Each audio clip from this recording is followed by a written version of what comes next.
Part 1. You will hear a conversation between an operator and a caller. The talk is related to the problem faced by the caller related to his mobile phone bill. First, you have some time to look at questions 1 to 5.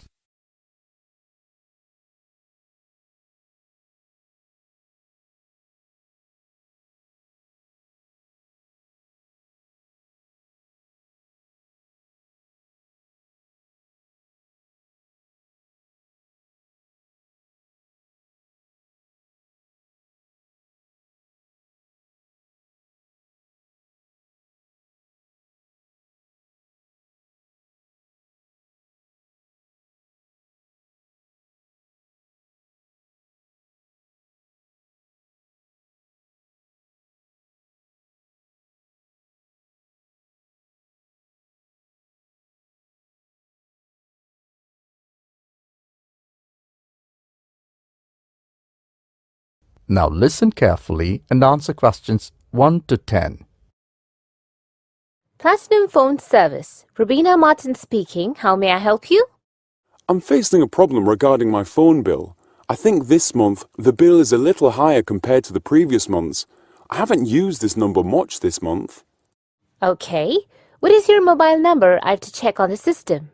It's 95999 27680. 95999 27680. And your name, sir? Carola de Silva. Right. But sir, the name doesn't match with the number. This is my name, but the number is issued in the name of my wife. She is Susie de Silva. Yes. Now it is compatible. Can you confirm the address? Yeah, sure. It's AE9, street number 81, West Wroxall, London. That's right. I just need to check it again.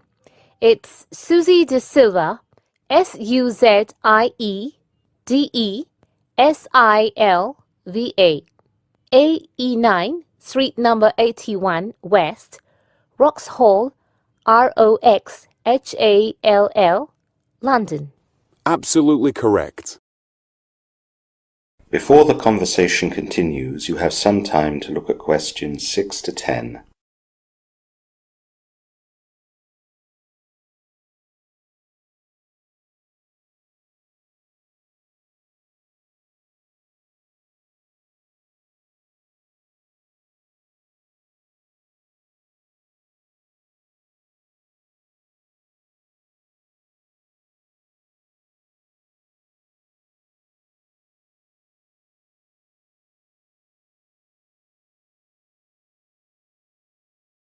Now, I will check the call details. Kindly be online. Here it is. There are nearly 40 local calls and 20 international calls. Is there any problem with the system? Because during this month, most of the time, me and my wife were out of station. No, sir. There's nothing wrong with the system. I can give you some more details. What type of details? Such as local cities and countries where the calls have been made. That's right. Give me the details where international calling has been done. Yes, sure. Most of the calls are to New York, Sydney and Paris. Some others are to Colombia and Canada. Okay, now I understand. One more thing. How can I get the print details of these calls? Is it possible? Yes, definitely. You have to visit the nearest store where you deposit your phone bill. They will guide you about the procedure to get all these call details. Please don't forget to carry your identity card. Is it a long procedure? No, only some documentation and an application. Within 24 hours, it is processed and you will get to call details on your email. Thank you for all your guidance and support. Thank you. That is the end of Part 1. You now have half a minute to check your answers.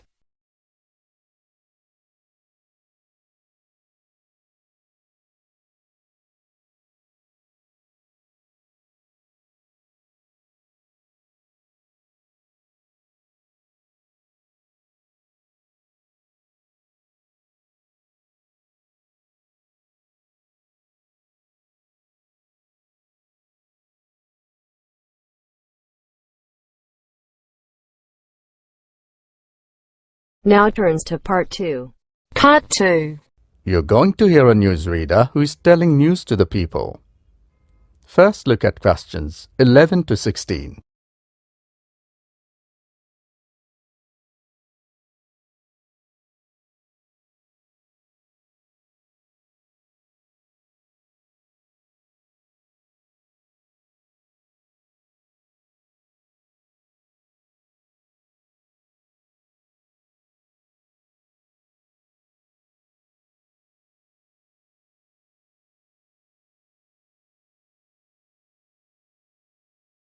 Now listen to the recording and answer questions 11 to 16. Now it's time for the main headlines and local news for today. First of all, the report related to the proposed flyover and other developments around the village of Strawberry was published. This morning, the news has created a lot of interest. The new flyover will pass along the south side of the village. It will cross the river and separate the village from the city. But that is not the end. There are also plans to build societies, each comprising of 50 to 80 houses. There is also a proposal to build an industrial and technological park where companies can establish their production. A new shopping center, recreational center with all sports facilities and swimming pool is also proposed. All the plans are on the farmland and the government will pay a handsome compensation for it. Now look at questions 17 to 20.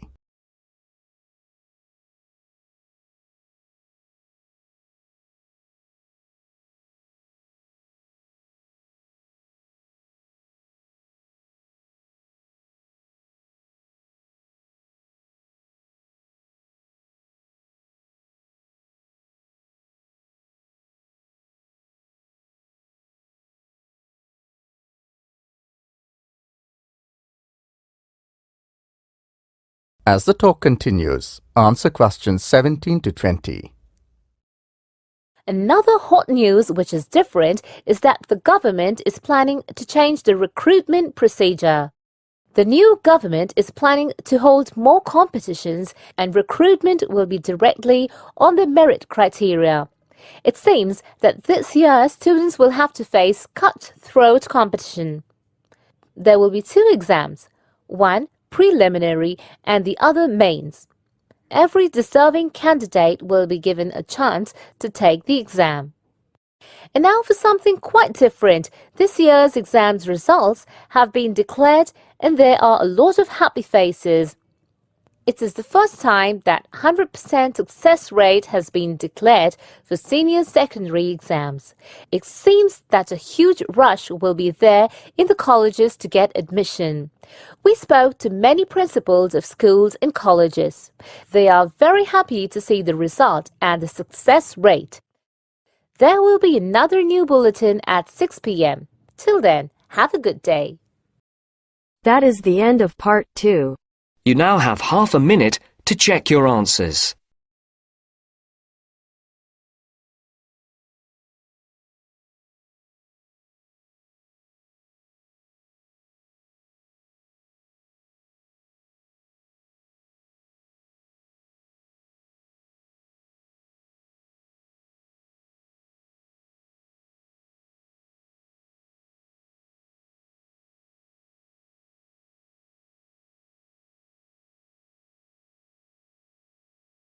Now turns to part 3.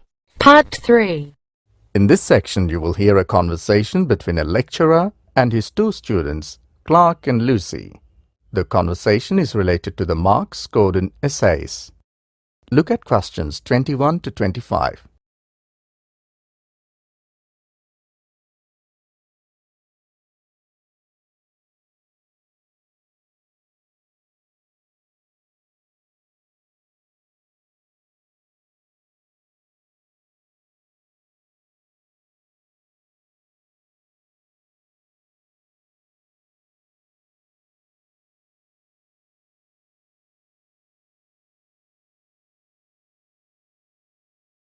Listen to the conversation and answer questions 21 to 25.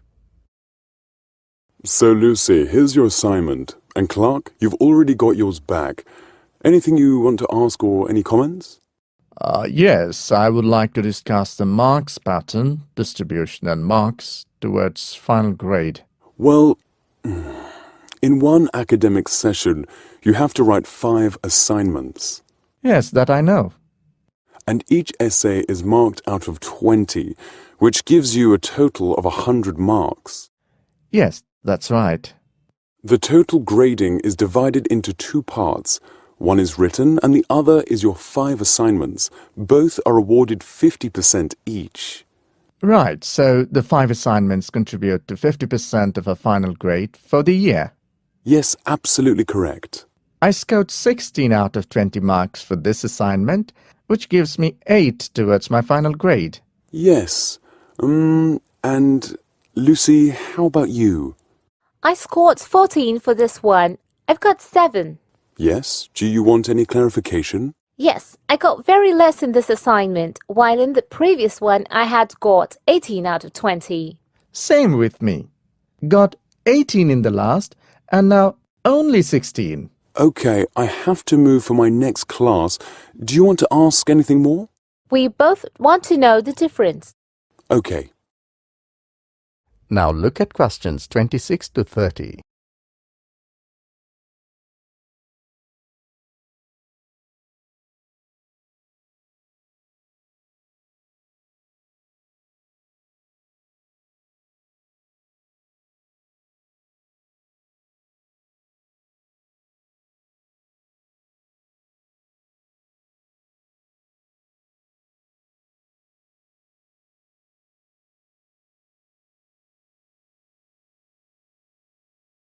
As the talk continues, answer questions 26 to 30.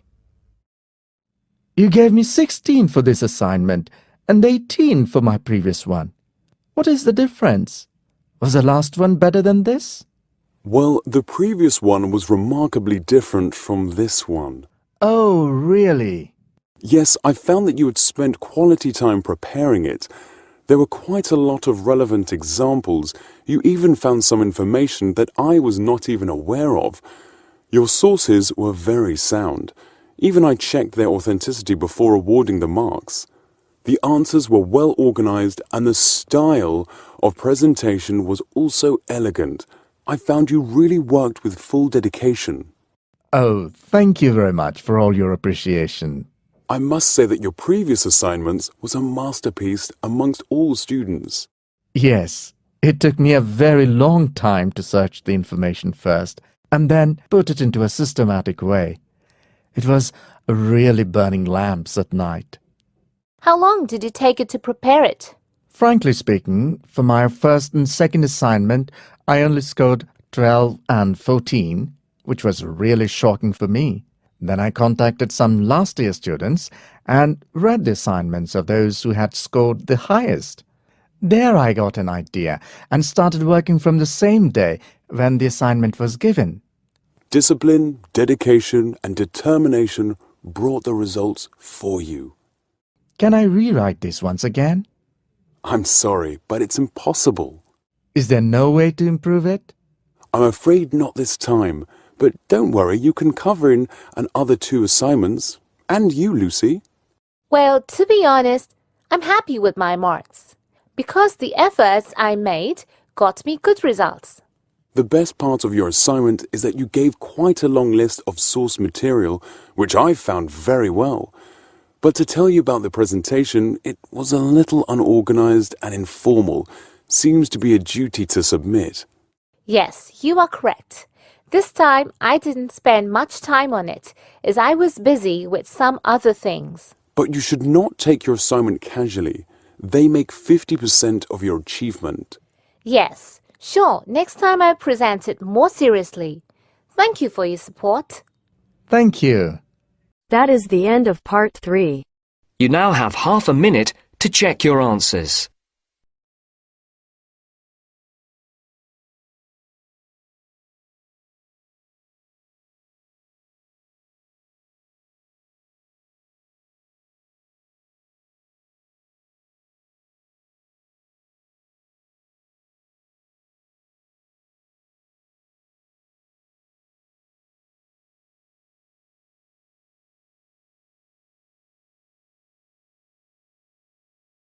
Now turns to Part 4. Part 4.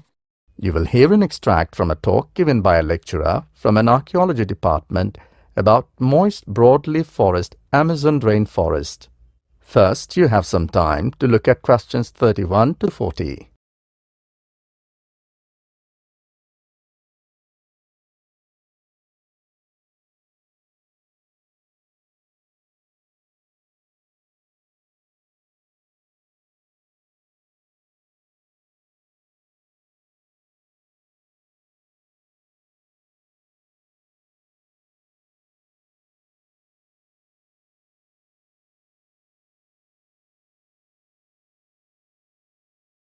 The Amazon rainforest is a moist broadleaf forest that covers most of the Amazon basin of South America.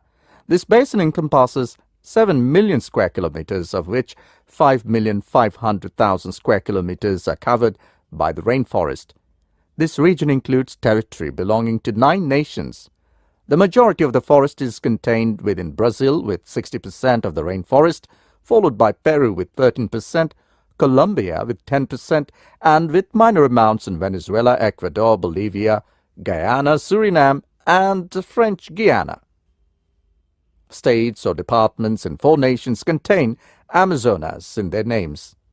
The Amazon represents over half of the planet's remaining rainforests and comprises the largest and most biodiverse tract of tropical rainforest in the world, with an estimated 390 billion individual trees divided into 16,000 species. Based on archaeological evidence, human inhabitants first settled in the Amazon region at least 11,200 years ago. Subsequent development led to late prehistoric settlements along the periphery of the forest by 1250 AD, which induced alterations in the forest cover. For a long time, it was thought that the Amazon rainforest was only ever sparsely populated, as it was impossible to sustain a large population through agriculture given the poor soil. Archaeologist Betty Maggers was a prominent proponent of this idea, as described in her book Amazonia, Man and Culture in a Counterfeit Paradise. She claimed that a population density of 0.2 inhabitants per square kilometer is the maximum that can be sustained in the rainforest through hunting, with agriculture needed to host a larger population. Some 5 million people may have lived in the Amazon region in 1500 AD, divided between dense coastal settlements such as that at Marajo and inland dwellers. By 1900, the population had fallen to 1 million, and by the early 1980s, it was less than 200,000. The first European to travel the length of the Amazon River was Francesco de Orellana in 1542. The BBC's Unnatural Histories presents evidence that Orellana, rather than exaggerating his claims as previously thought, was correct in his observations that a complex civilization was flourishing along the Amazon in the 1540s. It is believed that civilization was later devastated by the spread of diseases from Europe, such as smallpox. Since the 1970s, numerous geoglyphs have been discovered on the deforested land dating between 1250 AD, furthering claims about pre-Columbian civilization. Alceu Ranzi, a Brazilian geographer, is accredited with first discovering the geoglyphs whilst flying over Accra. The BBC's Unnatural Histories presented evidence that the Amazon rainforest, rather than being a pristine wilderness, has been shaped by man for at least 11,000 years through practices such as forest gardening and terra preta. Terra preta, black earth, which is distributed over large areas in the Amazon forest, is now widely accepted as a product of indigenous soil management. The development of this fertile soil allowed agriculture and silviculture in the previously hostile environment, meaning that large portions of the Amazon rainforest are probably the result of centuries of human management rather than naturally occurring as has previously been supposed. In the region of the Xingu tribe, remains of some of these large settlements in the middle of the Amazon forest were found in 2003 by Michael Heckenberger and colleagues of the University of Florida. Among those were evidence of roads, bridges, and large plazas. That is the end of part 4. You now have half a minute to check your answers.